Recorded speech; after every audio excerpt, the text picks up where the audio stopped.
Non tabina kay tiko nga buwan kalon siminani ko. Balko tisu na iwalin lang kakeda nga. No mo itabi na bang bauta. No na itabi na kalon na taga-taga. Whatever problem, financial problem, or maybe sickness of any kind, because miracle do happen. Praise the Lord. Ni mbula binaka. Torna ngoni binaka ngombe bukan bula bikinda bagani ki bitira ramba ki bura-bura. Bikenda na siya matiko may namataka ni kuwa. Kenda na sali itu may balangi. Lako bakan gitu, lako bakan taka-taka. Senta ngandi itu. Siya matiko may namataka ni kuwa. Itu torna ngoni binaka ngoni atin ngoni turang binaka chisu. Itu kinda bakan namun yang bula. Bakan bula tali itu ngahen. Kena bilu tak kini matan itu. Kaya bakan ni siya matiko may naturang na Prime Minister. Honorable Wareng Bay ni Marama. Torna ngoni ngombe kinda bakan tiko na namun yang bula. Namun yang mata bubal. Turangan na Presidendi. Honorable Church Konoroti kena nomini mata bubale. Torna ngoni binaka ngombe kinda bagian. Kena nomini mata bubale. Tambana ni matan itu. Kemuni na Minister. Kemuni na linga ni bingarabi. Tambana ni lawa. Kemuni na sana itini kabani nonta bono. Nabi koro-koro. Nabi tikina. Ini siya matiko may na matakan ko. Torna ngoni binaka ngombe. Obikin dapat kita ni na matakan ikuan. Nada ni ngoni turang abina kau cisu na matakan ikuan. Meba kana kena ngono na bi mataka. Miracles do happen. Tinikan dua kena tinika rua. Dapat kabina binaka. Ni tiko na baka nanu. May na video tak ini. May TV na director Stanley Simpson. Waka kena na CEO Mrs. Rachel Libulaon. Ronin bi bata tokan dona. Bata-bata sindona itapa-tapa bango. Menda may bi masulaki kina. Masulaki kina na panua. Na loto na matin tinu. Lengka tapa nga. Enda kila itu. Me kilati ko biti buru-buru ni ko chisunga na iwali nilang. Waka binibina ka tagal-tagal ng kasi libo ni song-song luto ni New Methodist. Tal-talang kasi ato na isa po saya to pulaon. Waka binibina ka tagal non raiboto na rayawa. Roni bango. Kaya baka tarana kalu. Kani matay. Kani si wibiti. Enang ngaunin ni ko. Taru talang nang ngunong kumubikin tapos kitigan ni raramba. Weekend tayo siya matikong may namatakan ni ko. Siya matikong baka may nanumuno ni tata. Siya matikong baka may namakete. Siya matikong baka may tao ni. Siya matikong baka may naloman ni motokai. Vinga na po nuwa. Iko siya matikong may kinanamatakan ni kuwa.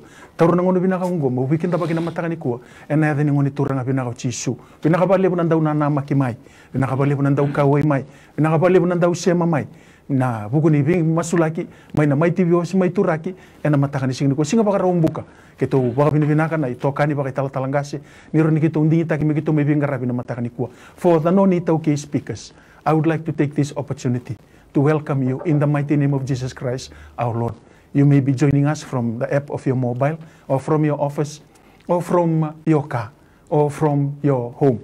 We would like to take this time to welcome you in the mighty name of Jesus Christ, our Lord. Whatever problems you are going through, financial, marriage, children that are disobedient, whatever kind of problems. The problems that we are going through right now in Fiji, the COVID-19 or the coronavirus, no one is excluded. My friend, I want to share with you this morning that Jesus Christ is the answer. The word of the Lord is the answer. If you have any problem, you can text, you can call in to be prayed upon, because Jesus is the answer to your inner pollution. Thank you so much for joining us this morning. Like every morning, we will first pray for the government, the church, and the nation. Baka na kena ibakaraw. Daw masilagi luna, lotu na panua, kena mata nito. Tiko bata kikito, kito may bito kani, tiko na mata kani kuwa, kinta baka tiko ng bulan ni tala-tala, tebita, do silele. Ng bulan ni tala-talang kasi, Chris, na mata kani singin inday. Kito na binggaray pa tiko na mata kani kuwa, baka na kena ibakaraw, tiko bida na ulutang amena masulaki. Masulaki tiko liu na panua, sanggay tarapa na mata nito, ngay tarapa tiko na lotu. O surete tiko ng bulan ni tala-tala, do silele, mena kau tiko tiko, masulaki manteliu, na panua.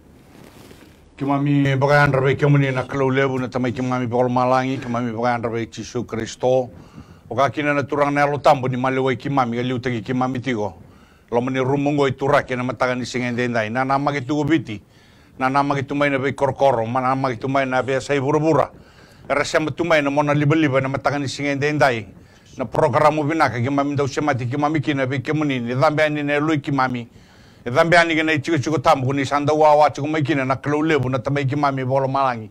Ena matakan ni singende indai kimami baka tambera na matay ni ulutanga. Membaleta na puno hongo biti kimami sa tambora kata tunaga bi kimuni. Ena sana itini ka ba kena bi sana andun dua na kalun. Sana baka turang o takaun roben, sana baka turang o mbua, sana baka turang o maduatan, sana baka turang o lau, sana baka turang o kandabu, nanrongan na bosa. Na matagan ni singendendai bakin o libuka na lomay na sana lomay biti na matagan ni singendendai kimami tambora be kimni na baka binibinaka na kami ko sana baka turang o kandabu rotu manakalo na matagan ni singendendai na baka binibinaka be kimni turang kena matin tubo no tolu kimami baka binibinaka tagan matin tuo kumbuna matin tuo masanga matentu na tobata na matakan singa dendai donan rau Dios nga bulu kalima na kena vetikina dona undolu donan rau Dios nga bulu tolu na kena ve kor bobiti ke mami sadambora ke mami labeta ve kemuni nandala ni bonongo turanga na kena ve mbarabi na kena ve ulu ni bonua na kena ve udi wai na kena ve ngoli turanga na matakan singa dendai ke mami salabeta ke mami dambora ve kemuni baleta ni ke mami kila ka pokambauta na bonogo viti no muni e boro rongo ve kemuni ndene nomni bosa same rosang bulu kabani ne chobo buru-bura ke ne ve kake dengan asasine kina ve bonua ke ira satio kina wil kina go kimami nomni tamata na matakatale ni singa binaka indai kimami singa ni balu tuko na matangani kwa kene toma na kene kuri ena ve mataka randa undambe na nomni lumuti ena lomni rumungo nona do to naka e baga yo tu kina ko malangi na klo merongodi kimami ena matakatale ni singa binaka indai kimami masu ena ulu tanga na matai ni ulu tanga e kota na matangani kwa kimami na numa na ve koro bo viti kimami na numa na kene ve toka na kene ve matangali kena be lomani abusa ura sali utu ura sama ibe kemuni ura turangan matanggali ura turangan toka ura turangan ni kor na kalau na leo ni bonua na kalau kena be kor boga biti kemami masulaka na matangan ni singa indai tamango indona ngau na kuni boga tubo ando tangina na be ka todo ko nga bala temera ni rei na tamata tambu sagane na matanga indai mera rei kemuni mera ndokai kemuni kangarabi kemuni ngo indona ngau no binaka kemami ndambe kina boga bu vale kemami ndambe kina boga belu beni kemami ndambe kina boga toka boga busa boga leo ni bonua na klo mi kemami reda kina turanga na ilesu ni sala ke ndona ka kuni be boga ritaga be kemami kuni be tukuna chigo vite ndai ko vite me lako me lesu me lotu vayalo me rawata tranga na lotu boga indina na matanga ni singa ndai vinaka boga leo sara tamangu na be ka ke kemami lako duruma kemami seni ngangasi kemami taronga endonga na ka kemami labeta da kena matanga ni kuwa ena buku ni be koro boga vite na kena sana itini ka ba kena maten tubo no etolu kemami labeta na boga binaka ni be ka ndau yado sangani ndau yado boga dalka ndau tu na be ka taraba mai wayana ka ko ni sa tubo laka mi kemami nangai reda ka saraba na daba ko kemuni be kemami ko ni sa kautu tiu na lago ngo turanga kemuni ko ni sa boga tulu watiko sangani kemami boga rabi kena rauka sangani kemami boga rabi kena labo sangani kemami boga rabi kena nema mi kaukawa ye turanga ni yado mai na be ngau no binaka pa kaungo ko ni ndau boru taka e anga mi kemami liadi kemami redi kemami kina iyo turanga na ndendre so e lago durumi tu na singa ndenda e sora kaira ndendre kemami na tamata kemami bom bauti kemuni balatango na kasa boso kina na nomni boso na mataga ni singa ndenda e senga sar ni ndona kai ndendre be kemuni e na mataga tale ni singa binaka ndenda ni bu kai kemami ni boso be kemami bokan domo i lebu na klo roni kemami rongodi kemuni kena bonga ni ndomba muni ko ni be bosa kene be kemami na turanga itau ke ni bonogo viti ke na ndui ke kai kemami sama ile wana tuna bonobi na kongo ke ndona rotini me bagaro taki ko chobo ni leobunga mengarabi merokobi mendo kai me bosa mina taki ene boka tangen dengan ni ngona kemami lago duruma chungo turanga bina ka boka lebu sara turanga na mataga bina ka ndai bina ka boka lebu na be kor boka viti kemami sale subira be kemuni na mataga kongo era boro rongo era ndambe boka buvale era tale taga na klo na be ngono binaka pa kongo na program ko ni boru taga ko ni boskina be ira no mni lumuti na klo me bango ndona kene rai en ndona ngona ke mai ndame na klo me ka mai tukuni ka taga na bonua na lotu kene matentu kemuni na klo na ulu ni be ka ke ngo muni rokobi muni ndo kai na mataga tale ni singa ndai ngosa ka na matai ni masu ne matai ni ulu tanga e dambo ne bonga bauta ne boro roko kene be ndo kai en adai chisu na ne mami turanga kene mami bombula Coba na tamay kang bolong malangi, pinakaboli ko na niloloma, pinakaboli ko na mataka binani sing nenday, pinakaboli ko na bika kemuni bagarutaka, na mataka binani sing ni ko. Turang sa tambora be kemuni na mati ni tu binango viti, haleluya na mataka binani sing ni ko. Na kena bilu taki, presidente kena nona mata bubale, prime minister kena nona mata bubale, le cinkoro na minister na nungu kalau sa tambora be kemuni, berito na permanent secretary, au sa tambora be kemuni na mataka binani sing nenday. Every department in the government, I pray, O Lord, upon their life. This wonderful morning. Turanga chisu dinu ni nomni bosa kaya. Ena samin donan rau rosang bulka bitu ke bagasa sengen ni tarana bal ko choba. Ersa wada wale kursa tara ke bagasa sengen ni bagatawana ko choba. Ersa yan rawal ni bagatawa. Turanga na mataga bina ni sengen ko ninge tarana mati ni lord na belu taki viti ni ko. Haleluya me bagari taga bir no nungu kalo ni binaga ke viti tikunga na getting nilinga muni. Sengen ni tikuna na buku ke na kila ka rawata sengen ni tikuna be matin tu tani sengen ni tikuna labo. Haleluya ke dono buno mer kina gete nil ngamuni chisu belata na binaka turanga tikundondonga no nomni bosa ena baka tau te utin ngongo binaka bole bena nungu klo non revilu taki kemuni sabaka tarana baka tau te utin ngongo berto no opposition hallelujah members, oh Lord, I pray upon their life as well this wonderful morning. Au binaka bole chisu mena toso na lomuni na lotabu mena daga turanga mena baka doka me soli no buku na lomotua na ding donu na baka tulo ama tau baka tulo binaka turanga matin tu bina ngobiti ena baka tau te utin ngongo baka bimbi turanga na bika lagu duru moto bura ena mataga bina ni singani ko the pandemic hallelujah that is going on. Oh binaka bole chisu ke baka ndono buno meratangi ki sayoni meratangi ki be kemuni na nungu kalo ke baka ndono buno merabaka na mate ki be kemuni turanga bala tau kemuni ngana walni langa ena baka tau te utin ngongo hallelujah na kabina ni singani dai for the unemployment hallelujah to decrease, for the poverty level to decrease, hallelujah, for the economic growth to go up, oh Lord, hallelujah. We believe that's your word, hallelujah. Only your word can do so. Turang ke baka sarau ni multiply na manrai, hallelujah. Bata ke na ika me baka niya na undolu. Ke to baka mo to turanga chisu, hallelujah. Ke muni rau ni dakapa baka kina, hallelujah. Ena buno binakanggo viti during this recession time, hallelujah. This wonderful morning. Binaka bole binanungu klo, mena daga na lo muni na lo tamu. Tara turanga na be department, hallelujah. Every ministry leaders turanga. Merabara rabita non rumula ke be ke muni na baka tau te tinungo. Belata na binaka ke viti nga be kemuni chisu sanga talanga nindo na kandre nga muni turanga hena mataga binani singnenda na ka sanga ni rawata ko burubura na ka na sanga ni rawata turanga na be matini tu hallelujah rawata ndondo nga kemuni na nugu kalo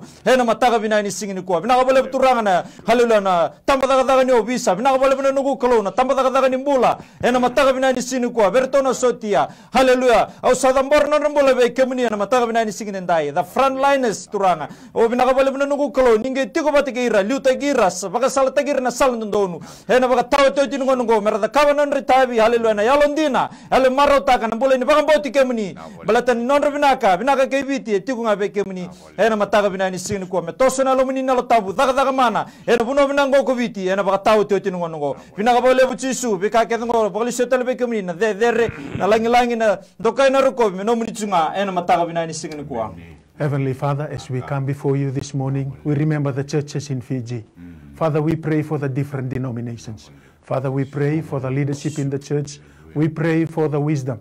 Father, we pray for the good leadership. We remember the different churches, Father. We remember the different ministries.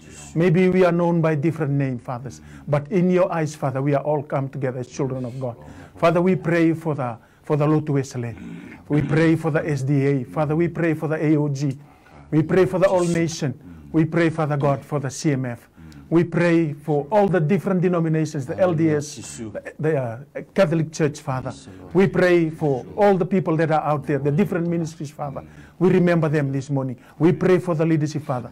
We pray that we as a church will be united as one, Father, and pray for the COVID-19 and pray for the coronavirus that's currently, Father, facing the world right now. Fiji is not spared. Father, when we look across the globe, Father, when we look across the horizon, Father, this pandemic is wreaking havoc in its different way, Father. We pray, Father, for recovery. Father, we pray that for the churches, we will come together. Father, because the Bible says in Psalms 24:1, everything in the world and everything in it, Father, belongs to you. If there is a time that the church must come together, this is the time, Father, that we must unite, that we must fast, that we must pray, that we must put aside our differences, Father. We must not criticize one another. Father, we must go to the Bible. Father, we must go to the prayer, to the fasting, and remember each and every denomination. But, Father, because we are called to do the same thing, we are called to pray. We are called, Father, to commune, to talk to you, Father, to ask for your forgiveness, to ask, Father, for your healing, to ask, Father, for your deliverance. Father, we pray for the different churches. Turang ki mami sana numa na songo lotu tau do sara ena mataka ni singin indai.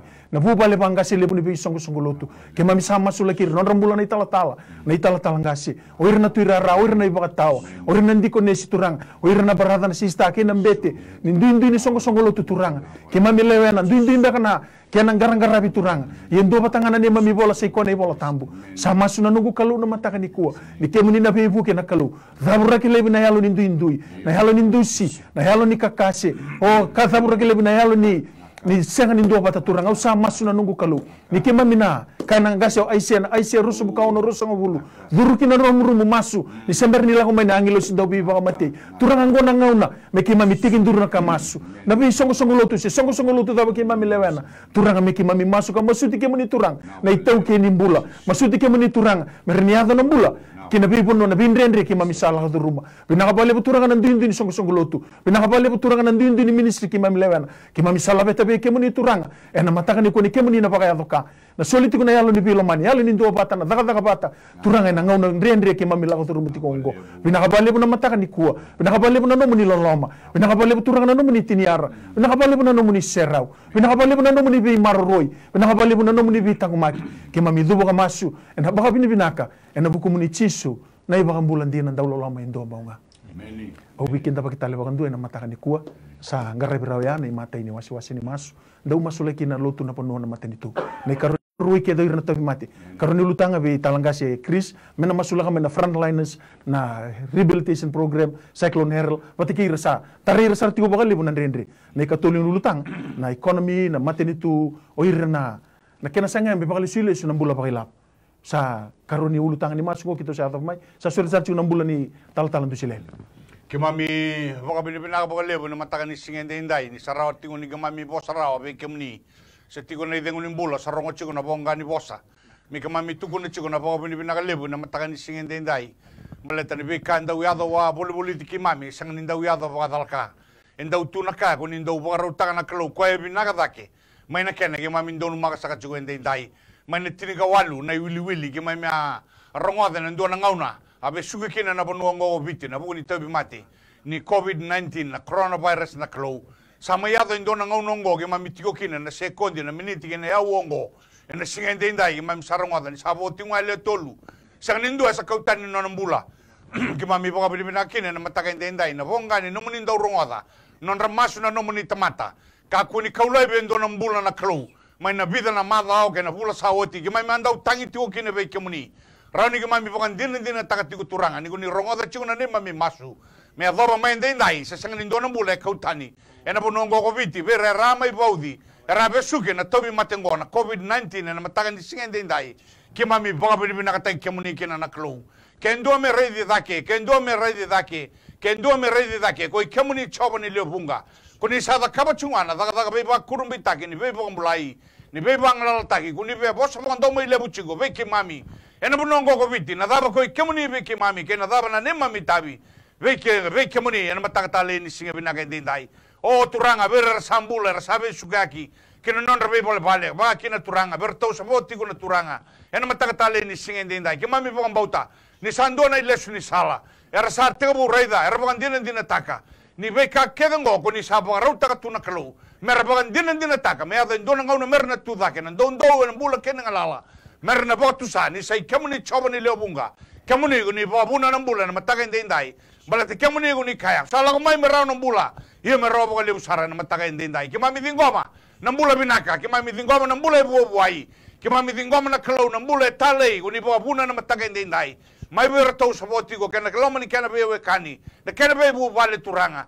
ki mami boga binaka mera bulida mera boga binaka chigo be kemuni balata ni sangani ndona bula kautani me baba mai na singa binaka ndai be ki mami na bangalal tangi mai kina sangani bo di ki mami boga binaka ne mami tabi me ki mami boga binaka tangi choba ni lebunga na mataka ndai balata na nomuni takoso taundonu na nomuni mbasiga rai taundonu na klo yado kina na klo me boga tubo ndo tagi na matengo COVID-19 baga waidala tagi na kena kaukawa biulei biani kina ndana mbuko wanga kina ngara sanga na motona kina bunuan rabo isinga tangi kina baga sengur murumbati balte senga ngana no mutikina ena bunongo ko viti be kemuni turanga kima mi baga bini kataka non rambula turanga kuni ngai be baga mulai kuni na baga chia baga ndua wangele abuta baga ndua na kena manu na kena kaukawa ni daga kina non rambula no muni tamata kina no muni banda ena marroi na be bunua kena be mata tu talanga so kimami ke baudi batakina na mataka tale ni singa binaka ndai binaka bole usara turanga na be korkoro bo biti turanga ni bo sabe kimami marroya kimami tale rarawa na be ka e bo sigina no muni tamata ni rabang mo mutagiranga no muni tamata era masu Era la tani mena non re bol da. Le sumai na bekai seni bukana na nakini loma ni klo na matanga ndindai. E kane bola tam. Kuni na ngai rongo da mai lo malangi. Bokodo na non re bol da. Ngune daba. Kuni na ngai bulan na non re bonua. O turanga ni boke ki mami. Na ya toke ni bonongo go biti. Saru lebu na bukan dike. Saru lebu na talendrenre. Saru lebu na klo no murmur lo mana na elo koukawa. Ki mami sa sangani muri rawan bekai bosa kina na nomuni bola. Ena matanga ni singende ne bola tambu sakaya. Ki mami muri rokoba ndokana beka. Kuni bogorote matanga ndai tau mai na lawani matentu e boroki ngana lawa ki mami rongoda ena wa lesi mami rongoda na besi ngani kamburaki besu sungwana tamata ena dike ena talendendre ena elo kokoa ena beka kede ngo turanga ia ki mami bobini binaka ni goni nebo sochira kina turanga ena matanga ndai ki mami nebo soti nebo no biti kina non rambule rabodi na toy matengo ni ne adola ngone mena baka mbo taki bo wedol tagani bo ndua basi kina mbule nebo no biti Covid mero Covid choba ngarabi choba ena mataka tale ni sigende dai ke ndula ka me boga dora na be bu vale boga dora na be libeni boga dora na be matangali boga dora na be toka boga dora na be abusa ke no ngo Covid me lesu Covid me lesu be choba ni lebunga na mataka dai moningarabi me boga yalo boga indina ena mataka tale ni singa bina ka dai bina bo lebu na be boga mbulai bina bo lebu ni ngami sandi ngoma na klo ni na vangale abu tagi boga ndua na wati bondua mai bertona leo tolungo na sekatan lindua na matengo ena dhanra mai semena dondo mena basika mai gene bonogo biti ranga da babinaka oigo na COVID-19 na mataka ndai sabo roti kakua tale ni go basika gene bonongo sarauta na bonogo da batu kene ndai kina ndano bokoanga ke mami bolda besuka na kaukau ni manungo ena da chishu na mataka ndai COVID menga lala mai na matengo me ro takina na da monituranga ngona masu ki mami da mora kina na boga bini binaka e na bugu ni beka kia ki mami sama ilago duruma mbele tala toi matengo sa boga li sui na boga bini binaka na boga roroko kene bendo kai e na da Jesu Kristo na ne mami turanga ka ne mami bambula turanga bina bole bina nomini loloma bina bole turanga na mataka bina ni singini kuwa ke memi bana numa tala non rambula haleluya ratiku na frontliners berto na tambata ni mbula turanga na mataka bina ni singini kuwa buni wai na nasi haleluya na kena be department turanga sadam bor be ke muni nungu kelu ene mataka bina ni singne ndai bina bole nungu kelu na vida kada saba boro taka nungu kelu na kena biuna awareness na kena boro taki turanga na bi program so turanga haleluya na mataka bina ni singne ko bina bole sombu chuku na paka dengu na mataka bina ni singne ndai lebora lago duru mutuna ndre na sacrifice rambito tu mbitu na matabu vale turanga haleluya na kena Dhaka tiungana dhaka haleluya ni biba kumbulai na mataka bina ni singkwa especially as we are going through the pandemic haleluya in these last days o bina bole bina nungu kalu no non rambulo salebe bike muni me sobu chuku na paka dengu tumbe kana fatigue ni yangu no turanga na mataka bina ni singani kwa haleluya tumbe kana yandra sivia no nungu kalu me mbalata saranga na kana ndravi tiku na be mate daso haleluya na mataka bina ni singkwa salebe no non rambulo ki bike muni turanga na mataka bina ni singani kwa ninge liuta gira bako ko tagira tiku bategira haleluya baka sala tagira chiku turanga no mini sala ndonu ena mataka bina ni singkwa sanga talangani ngole daba no to mbula turanga na ndoni benga rabe na tamba daga ni obisa haleluya mai na na commissioner turanga of police haleluya batalaki na be department so sada morbe kemuni na mataka bina ni singani kwa bina bole no nungu klo na itaibe saranga raba na kana beauty ko na lawa so turanga haleluya me bamurina leoni bonua anakena haleluya me kana muritunga na sala ndonu ena batau to tinungo bina bole turanga chisu ni ngai luta gira wako ko tagira chiku turanga chisu na mataka bina ni singani kwa haleluya mena velu tagi chiku na lomini na tambu soli chiku na fuku na mutua sala ndonu turanga na kena dhaka tiunga na dhaka ke kurasalisi irke na turanga ena mataka bina ni singani ndai bina bole bina nungu klo haleluya sanga talanga ni ngole daba non rambulo turanga rabenga rabina tamba daga ni sotia haleluya na mataka bina ni singani kwa bina bole bina nungu klo na be tabi rabaga tabi tagir kena haleluya wirratu yani na buno tani haleluya na garabi tiku na tabi mai kya watalanga kena turanga chisu wirna tiku viti haleluya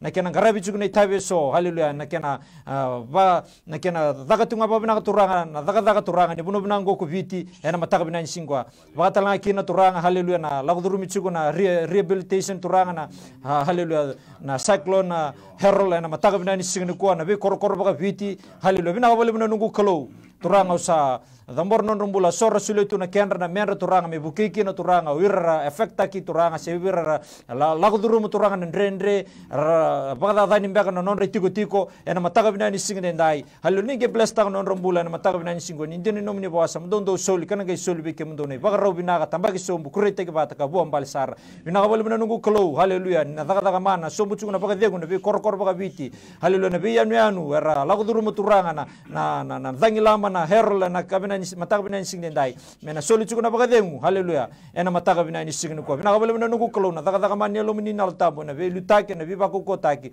vendu sumagi na nomni salun donu ena mataga binani singne ndai bol setal be ke mini na de na lang na tokai na ruko me nomni chunga ena mataga binani singne ko. We thank you for your love. We thank you for your mercy. We thank you for your grace, Father God. This morning we pray and we remember the country's economy. Father, we remember the people that are affected. We pray, Father, for the stakeholders, the government. We pray for the private sector. We pray for the business houses, Father. We pray for wisdom. We pray for open doors. We pray for opportunities, Father. We pray that you will listen to our prayers, Father God. We pray, Father God, for the quick recovery in our economy. Father, we pray for the wisdom, for the people that are in leadership, in the various organizations, Father, the NGOs, Father, the people in the government, Father, that they will, as time such as this, Father, you'll give them the God-given wisdom. Father, you'll give them the integrity, the honesty, Father, to deal with the issues, Father, to see, Father, and to know that the problems that they are going through, Father, we pray for each and individual. We pray for the various ministries, Father. We pray, Father, for the head of the government. We pray for the Prime Minister. Father, we pray for the wisdom. Father, we pray that you will give them the God-given wisdom. Turanga kema msamas en matani ko msana no turang na bula ba ilab ni matani to gobiti. Turanga sa songo may nararani unga buka. Sa tama na mata ungo ni sardengu na tamata takada. Turanga kema misabi masulaki na matakani ko. Turanga na ngaunan rengo mekila gobiti. Merakila na siya matiko may turang. Yo kemuni na iwali nila. Kema misana no turanga na vitambanan duin na matani tu. O irna titiba kimbisinisi. Turanga sa masulaki. O turang ni kemni sule na buku ba yalo matua na kena mani ni taki na kena laura iba kabina ka turang na bi mbula ba ila na bi kai so ndondo be ba dori turang merini ba kali suiki na mbula turang na buku na kake de go itunga bi kemni kema misana numa na mataka ni ko na kalule mai lo malang ni kemni mbule na pura kemni mbuli ke mami turang sa ndondo nga me kau ke ngana lenga go ke bi kemni turang kema misala beta bi kemni na mata ni tu kem sala beta na bi tambana duindui o ira ba kan duri bisnis o ira na itau ke ni bisnis turang sa masu lagi non rambula masu lagi na buno ko bi turang merana kau te kete ni bi kemuni turang na bi kaira lengker bina ka bale turang na mataka ni kuwa na ka bale turang na numni kalau ya loloma kemuni non dala na katumba kemuni na bi ba utaki kemuni na bi sotabi kemuni na bi ba ditaki na ngaunan renre turang. Father God, you'll show us the direction. Father, you'll lead us. Father, you'll show us the way. Kima misa masu na nungu kalau na mataka ni kuwa bina ka bale turang ni kemuni na bi ba utaki bi ba ditaki bi ba na numi turang ena mataka ni singin dinda bina kabali usar turang na mataka ni singin bina ni kuwa melabeti merakobi mendokai tiku na damni masu de bugu muni chisu na iba kambulan dinan dawloloma endombonga amen o ba kambulan tal tiku ni weekend na mataka ni kuwa weekend na siya matiko mai siya matiko mbanga mai na puno mai sai bite dabi ko siya matiko mai kina ya uwa daba na ngona dabi ko siya matiko mai kina mataka ni kuwa au weekend dabi kita letiko ba kandona mataka ni kuwa sama ida dabi tiku ai rona rauni ni masu saba kara usar tingna ungo mena tarai ni kina nangiri na me bakanga na kina bakara mata ini bima mani awa daung garabi kina na ulutang ni masu na ya bima mani awa sa daban ngo sana tori kina na text tori kina nangiri weekend na siya matiko mai giri mai text mai membaleta num kere membaleta talanga na numu ulutanga ni bima sulaki. Praise the Lord, ni sambula binaka. Amen. Mai numuni ulutanga ni Kerevi Masulaki. Good morning, calling from Australia. Amen. And I have a prayer request, and I was interested in watching Kaselebu yesterday about the conference of the Holy Spirit. Amen. And I have a prayer request with me at the moment. Amen. And I have been problem, and I have heard yesterday they saying about a lady was having problem with a mandate period, so I'm also in the same situation. So I just call for you guys to help out with a prayer for me, please. Is that all? Yeah.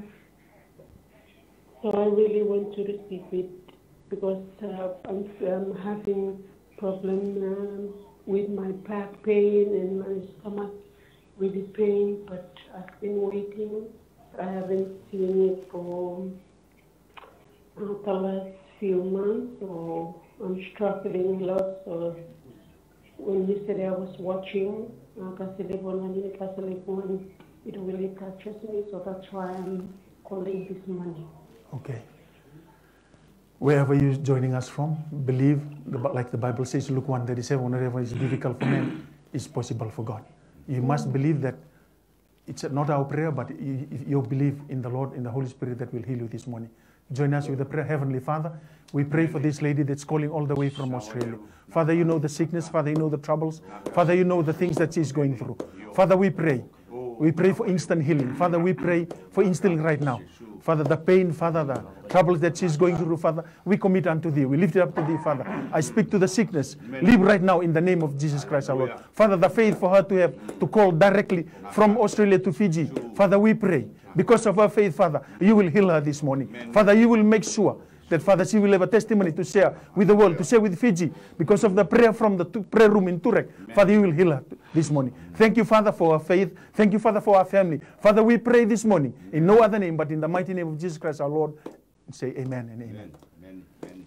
Hallelujah. I talandu sila ndona text tikongo. Asenada may lambasa. Nona tikong bimbi tikong me bakasudu ena pulo ochune kerebi masulaki me pipa rota kina kalu. Karuangan di text. Please pray for the men engaged too with for the goodness honoring of God to obey His commandments. Ini berea. Doktor mandona giri di sambul binaka. Amen. Ya, kira-kira andara ni mas lagi gue ni doktor ke mustu namo nasirin gue binan rekume. Amen. Ko nga ya? Iya, ini. Inaka tala dusilele. Kimami tingko mana poko Filipina kana matakan dinda yo rona text ro chungo mate kimami warong mate chungo be kimami nan dundu ni be bono ro dundu ngir chungo mai kina kana dundu ni ngangandre dundu ni be kai bo dikina non rombula na matakan dinda ina donga na ka kimami kila ni se kemuni na klau na boni mbula na boni boka dengu balete ke boka boka mboti kemuni na tamata ena matakan ni singen dinda singa ni dona kai ndre be kemuni na matakatale ni singen dinda kemuni uni kai na dinna ni bosa ke bando satu be au kasatu be kamdo na nungu bosan do na krena kan do sabi na kata ena ado be kamdo na matagen dendai na bosa ya kema mindambe kina na klo na matagen dendai na lo bo mbauti kemuni ena bo ni rona text mai lambasa ndo ala mai suba na klo na matagen dendai kapaka kina na ngiri kema mi dingo ma chiko na klo na be kai bo di na mbula na klo na matagen dendai ko ko na tawi mate ndo be be totongani ko ko na marama baro tiko manda tiko na klo na bula mai ngo kema misama su na klo ni klo na da kabana daga be ba kudumbu taki koni na saraba koni na ba dina taka moni na tukuni alo taka na da ba rani da kabana klo ena ngauna ndendre lago durumi me ba ka chiku kina na mataka ni singen de kema mi ba bini bina ka be kemuni turanga kemuni ne wali ni lenga kemuni ne wali ni be ka kedanga me ba ka dina no muni bosa kema mi rongo da chiku na be mbongi me bona no muni tamata kira ndau tu da ke me ba ka tabe na program ni bitu kina walu na nona ngauna na elo tambu nikalo na mataga ndai lomo ni malongo men ronro kada kabana daga ni bebe ambulai ni besreki me bokan dina tago biti ura rabo mbauti kemuni na ada nomni bosa ena mbula na mataga ni singen ndai mana rona tax kena ndona ngire na mataga ni kwa kema mi robeta kema mi solia kena lingamuni na klo ngai da kabana daga ni bebe ambulai bebe kudumbu itaki me ado na ngauna merto na ngire lesmai merto na tukuna merto na bokatusani buni mbula kena buni boka dengu ni besreki koni boka bunan dondona klo ngona masu kema mi dabuta na boka mbauta kena boro roko ena da chisu na ne mami turanga ne mami bombula Atingo praise the Lord nimbula binaka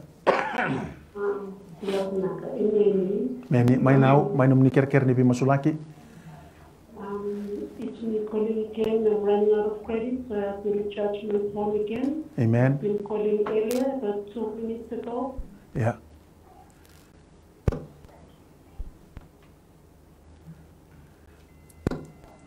Meni talagas Chris ngai nanu matala mentang nanu bulan marana kini karu ndona text chungo milian kere bimasulaki erauna lubiana Adrian siwani mebi maro ina kalau bula bagai lamun ibu bali sasang ni buli motoka kini karu ando talana text otomasi kere masulaki na application ni bale ni housing authority talagas Chris Kema balo malangi vinaka bole bunono muni loloma vinaka bole buturanga chisu haleluya irna lube muni ratangi haleluya na mataka binani sinu ko na ngandre tiko vinaka bole bunono ngulo ko na marama ngiri tiko mai turanga mai Australia vinaka bole buchisu haleluya na matamu ni turanga na wanono na daka mana na baka doka na ngandre tiko kino turanga no na daka na veka me affecta ki na nungu kalo na mataka binani sinu ko no na matabu vale turanga usada mbora ke muni mena vilu tagina lo muni na lo tambu daka mana haleluya dabraka cancel taka lebina be yalo dala ke nga haleluya na alni haleluya na alni sangani bakamboti ke muni turanga na yalo dala ke nga nanungu kalo baka tatawa taka tu turanga na no muni provision ke no mbula ni matabu bale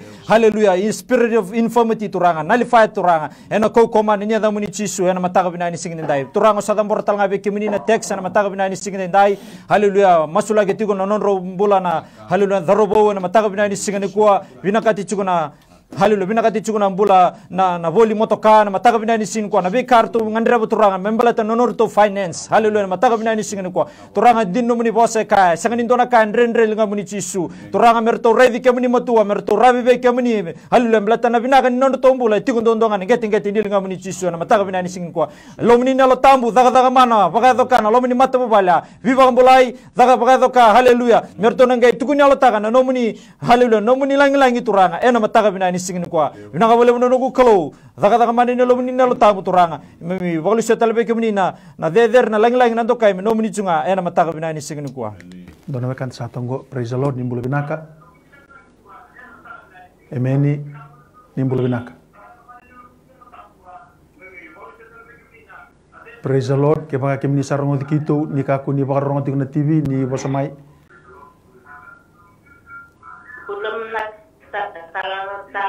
meni ni mbula binaka na umai mai no muni ker ni bi masulaki to sawar ke muni tiko na umai ni mbula binaka goena iya master tiko juna lingamu meni ne masulaki na lingamu ni mati tiko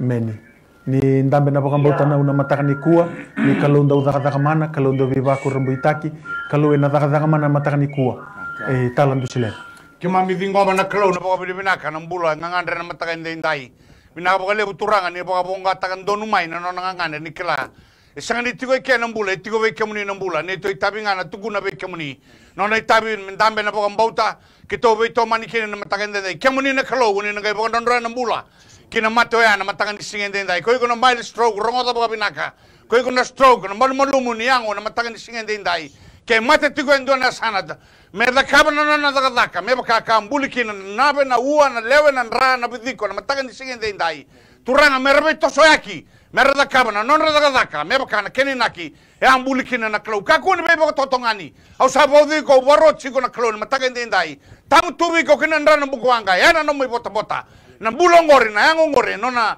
wala na kalo na matakan singen dendai me baka kan din no bosa matani korni da tolchin gono dosa sanga bagani klani dosa wala ni kalo kasa chigo be kem dauna ni kalo tomangu yana wala ni kalo na matakan dendai ningai baka sama sabataka nruchin raka baka matea baka ndona kalo na wakatu ni malumu ni matani yangongo na kalo na ada chisu na matakan dendai me tuda ke mena baka tu sana mbula yana mbula ko ni sabo abuna na kalo na matakan gongo ne mai masu kimami ngoma na besa rege na mbula binaka wana no muni banda wana mataka ni singen dendai ena bo komuni chisu na ibo mbula talang kasi krisen bida na teksi kongo ngasi molumutiko na nona mbula mate taka ena buguni tabi mate tumbo baka sauri kalori tigo bali mbula na mataka ni ko kereme masulaki na karuni text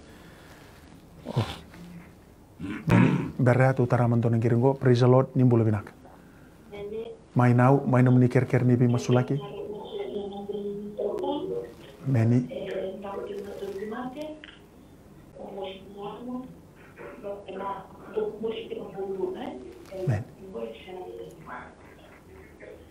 ker na unir ni bos tentang amai daki iyo meni Yesu mai wale pulang untuk tuni dengan itu untuk tiga nama presiden. Amen. Kalau yang baru sama kami libur di sana, kalau kita mau tanya lagi demo lagi pak. Amen. Ko nga ya? Dami na pakambuto naman taka ni Kuani kalau na taka mana talang kasi Chris.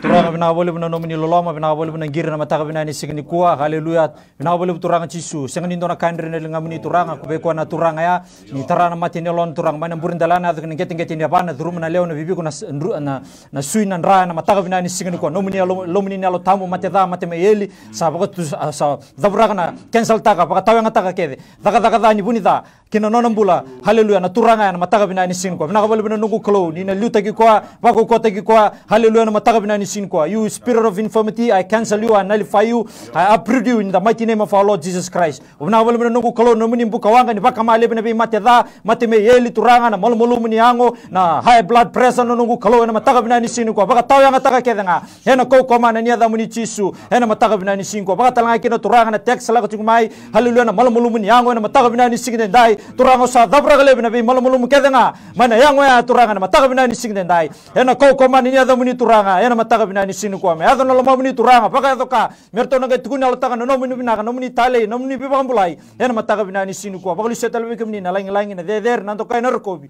ena mataka bina ni sing ni ko Nani dona we kanta sa tongo praise the Lord ni sambulo binaka sa baka nanda kutal na we kanta ya emeni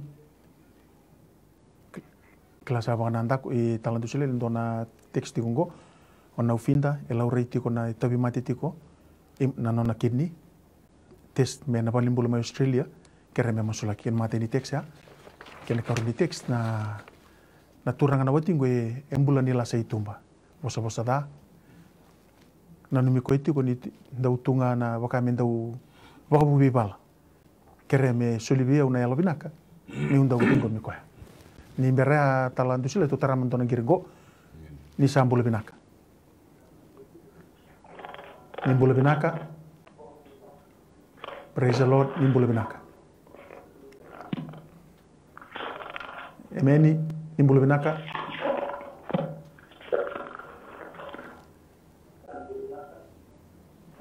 Iyo mai ratu no muni ker nebi masulaki. Naka na netuna. Meni. Ndau tiu mai wala nimbula sinatoka. Emeni. Tapi na kensan du sulu Meni na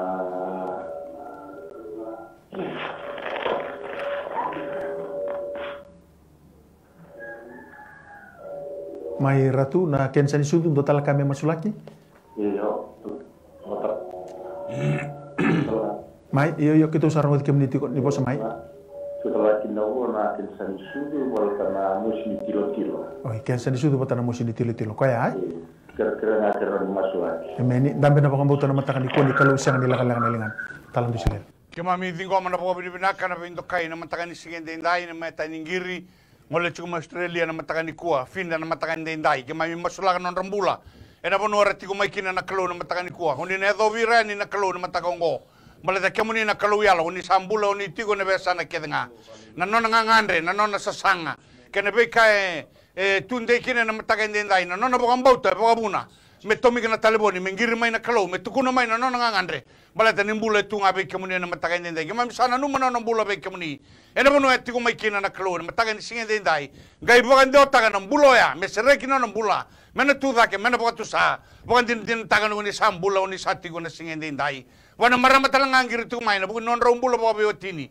sama so na matakan dendai ena be kai lago duru mati go na kalo na benrenre kemuni na kalo e singin do na kai renre na matakan singe dendai kema mi sama so na kalo do mana kalau ndau daga yado na kalau ndau be mulai turanga koni bosa raina matamboko tu lagi na wa malai e lago na logi na kalau mundo na damen inra ruru na dangi marabu na waswasa na da bendenre na matagan dindai ronga da bobinaka na matagan ko guna tobi mate beuto na matagan singen dindai na buwalewa ki mami masho na kauko ni mami bamboti kemuni kena ni mami bobini binaka tai kemuni nondo tautana kalau chigobana elo ni lasa itumba ena dai chisu Koe kuna elo dala, ko mai duru mati kuna kalau na nona mbula.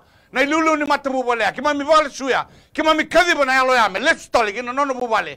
Meo kata ni bubale e babuna na kalau na mataga ni singende. Sanga ni babuna na bunida. Melebe bo totonga ni kina na kalau. Bikai na loma ni bubale na rarawa berto na betinani. E na lago ba betalia na lasa. E sani bakana loma ni kalau na mataga ni ndai. Tambu suki borusai. E na mataga ni singende ndai. Balata me bole suitale no mbula kina loma ni bubale. Artole indo bat ke indo na ka merto bugadora. Merto ngarabi kamuni rokobi kamuni. Kapag roro tay kamuni na baka tao to tiningon ngo. Binabuga le usara. Na dang ni alo tambo na mataga ni ndai loma ni madongo. Kimami bauda ka rota na bei ka nganda kedanga. E makata lang ngo ar sang ni adobe kito Roma na mataga ni kuwa. Kimami bauda ni sa adobe rechung na lomanda kene lonra. Ni kusan ni sakila na wana nanu. Kena nanu mani tamata kedanga na mataga ni ndai. Binaka bale na bula. Na bale na bei sereki kimami dingoma na bula binaka. E na baka binaka na boro roko na bendo kai. E na dai Yesu Kristo na lubemuni na ne mami turanga ka ne mami bambula. Bene. E talanga skrisu vida na tekst tikungo. O luke e lutu mai na nona bono ni daka ka kerbi masulaki ndue hai karoni tekst nangele ki tu tawana tiko endo nanrendre embasi ke tiko mai ena lomani matangali ka baka bu vitalonoa tiko e kerbi masulaki kena karuya ka tulunga ni tekst kele ratawi nromo tiko na matana lomani na matana iloma ka sele tiko ena bula maingo na bula ka dio ni sing kerbi masulaki imbera ya talanga ngasini bosoti au don giri sakti kongo praise the Lord isambula binaka emeni nimbula binaka ke baka ke muni sarungo diki itu tiko haleluya sapa kana anda kutale wakanda ya talang kasih Kristus Tamai ke mawala malangi vinaka bole buna nomini loloma sa dambor na mbule ni luke na mataga binani singani kuwa haleluya na mbule ni na lutu mena buna ni daka haleluya tumbeka na maboa na nungu kalua na mataga binani singani kuwa vinaka bole buna nungu turanga ni na soli chukuna mbula baka dengu na bole buna biba mbula ni lomini na lotambu ki na nono mbula na bi masela na bi viviko turanga na buna maboa turanga ni na duruma na lomini na lotambu na nomuni mbuka wanga haleluya nomuni anointing turanga na mataga binani singani kuwa heal in your mighty name Jesus this wonderful morning vinaka bole turanga chisu sa dambor talanga bi kemni turanga na bunua yana nungu kalona na koror to text kumai na mataga binani singni kuwa na buku ni nono to ngele haleluya na bi kai vital no taki tumbeka na ndui turanga chisu tumbeka na mbule ni yalo dha turanga sa dhabraga libi kede turanga na mataga binani singni kuwa na koko mane ni adamu ni chisu alu ni kove alu ni kodo turanga au sa baka drusa kede ena koko mane ni adamu ni turanga na mataga binani singni kuwa ni tarana mati ni lonra ni luta gira bako kota gira haleluya na mbule ni tiku binaka na mbule ni velo mani na mbule ni daga bata ena mataga binani singni kuwa vinaka bole buna nungu kalu me lebe tinga kine na da muni chisu ena mataga binani singne ndai haleluya to tambor tanga bi kemuni turanga nono mbulo turanga ko textile junga mai turanga na romon yango na nungu kalu na tobi mati tiku kino turanga haleluya na mataga binani singne ko kebaka kemuni sarau ni bambula na tobi mati na nungu kalu lako rauna loki haleluya rong rauna dindi bara turanga chisu o vinaka bole turanga chisu kemuni na rau talanga ni dakaba bakakina ve ko text junga mai na mataga binani singne ndai ni sanga sarindo na kaendre linga muni turanga menengai haleluya menengai daga mana nelo muni nelo tambukino nono mbulo turanga ni na vakamale turanga be mate dhake danga kemuni kila turanga baka tata o turanga haleluya na nono mbula na mataga binani singani kwa dabraga lebi kede na koko mane ni adamuni chisu ena mataga binani singani ndai baka luseta lebe kemuni turanga langi na dedere nando kai me no muni chunga ena mataga binani singani praise the Lord isambula binaka Bola. mai no muni kerker ne be masulaki Yadala.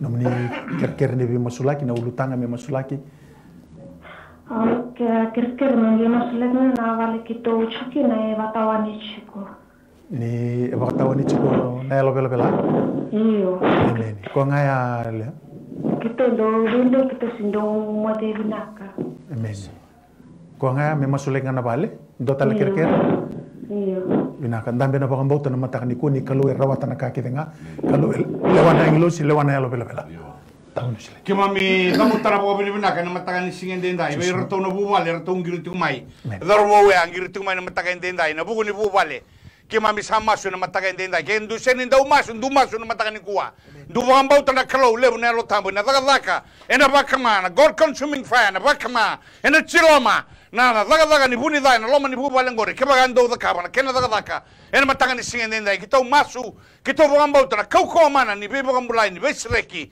nina lago laibi na daga ni buni dai na loma ni bubale ngore ken be rumu na pochi leu na pochi muri baka kina na tautumba ni loma ni bale baka dengu bali baka sili na sitting room na bali kuro na dai jisu na room ni mode taudoko turanga kertondo wakila ni tigo na elo bela au sabu rota na vai chisu ko ne alo bela ronga da babinaka biuta ne sekondi kene awongo biuta kinandano bukwanga yan no mi bota sangani no mi bota mo tigo mo bota tonga na chigo no taumbula na betamani ana matagen dai ve kam do na betamani dorongo da na matagen dai ke sangani do masu ni ko am do masu ni ko am no wili kana bos ni klo baleta kwanga ya rani boka saba na alo bela na matagen singen dai ke mami bota ga rota ena kau ni rai chisu soli na boka dengu kina lomi bu balengo na matagani singen dai me soli na mbula me soli na boka dengu ke mami dingoma na mbula binaka na mbula bu buai sereki na bu balengo mai na yalo bela ni be boka totongani na dai chisu na ne mami turanga na ne mami soro ne mami bambula amen ni sambula binaka mai no ni amen iyo amen iyo mai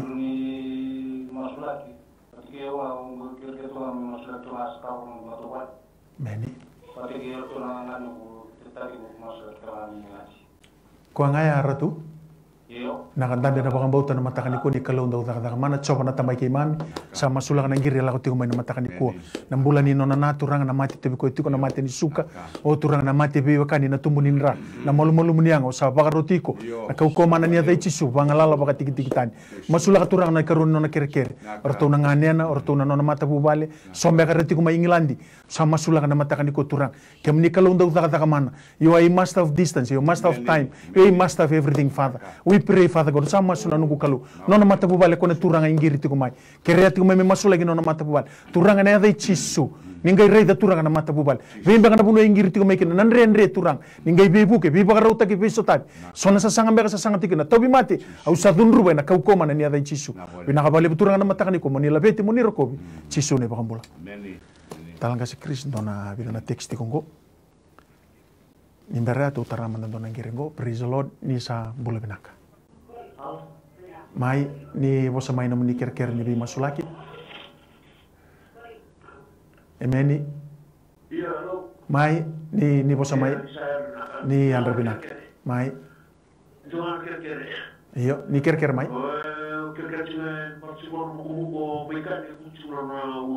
mai kali naka nindambe na pakambauta na matakani kuwa ibi bakaruta kinakalu talang kasi Kris Turang sa tambor be kemini na bulan ni Michael na mataka binani sigden dai manamburin dalana adu kan getting bana musi ni ulu turang sa baka rota na koko mana ni ada muni chisu buta na yang buta na bula ena ada mana ni ngoni turang chisu na mataka binani sinu ko bina bale turang chisu lo mini na lo tabu ni na tiko patiki ko liu teki ko pa ko teki ko na mataka binani signi ko sangan ni dona kan rendre ngam ni turang tumba kana be ka vosamur ni tamata haleluya na kita ni tebor turang sa baka taw yang ataka kedanga ena koko mana ni ada muni nungu kalu na mataka binani sinu ko no muni no makin no bula ena mataka binan singko me binaka haleluya muni sulebe ko ne nu binaka ni ngone muri binaka bole mena nugu kalo ni ne luta ki ko ba ko teki ko na li faita ka kede dabra ka lebi turanga na be mate da kede nga mate ni mosniulu ba taw yang ataka kede nga ena ko man ni ada muni turanga ena mataka binan sing den dai binaka bole mena bi ba mbulai binaka bole mena nugu kalo nirto na receive taka nirto na reda nirto na testify taka no muni ko ena mataka binan singko ba li setalo ke muni na lang nando kai me no muni tsunga ena mataka binan sing den dai Praise the Lord, nimbul binak. Mai ratu na muni ker ni bi masulaki.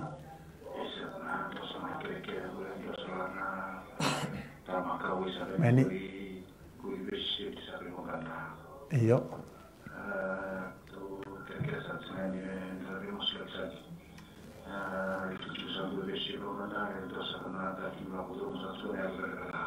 Amen.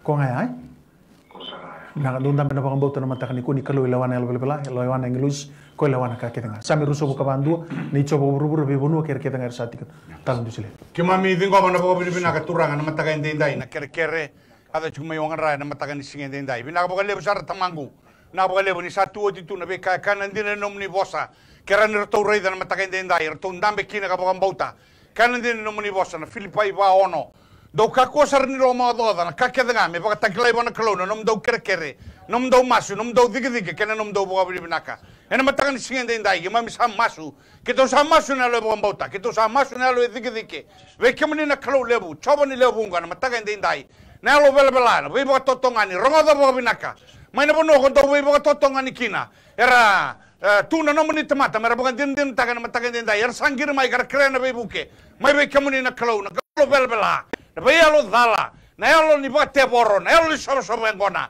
na yalo ni ndau baka chimoni na kalona matanga bina ni singende ndai ni kauta lebi na matanga ni kuwa ni soli na baka dengu ni sereka na rarama ni mbuko wanga baka kalou me chiloma na yalo bela kedanga na lomo ni bonua baka reta ki chuma na matanga ndai turanga mertu na baka din taka edo na ngona mertu na ngiri lesmai mertu na tukuna na daga beba kurumbu itaki eda kabo ko chobo ni lebunga kena kalou lebu na yalo tambu ena matanga ni singende ndai ni edo na mbula kina lomo ni buno ya ndai muni boro tai kina ngona masu ni bom bauta sadambo ena dai chisu na ni mami bombula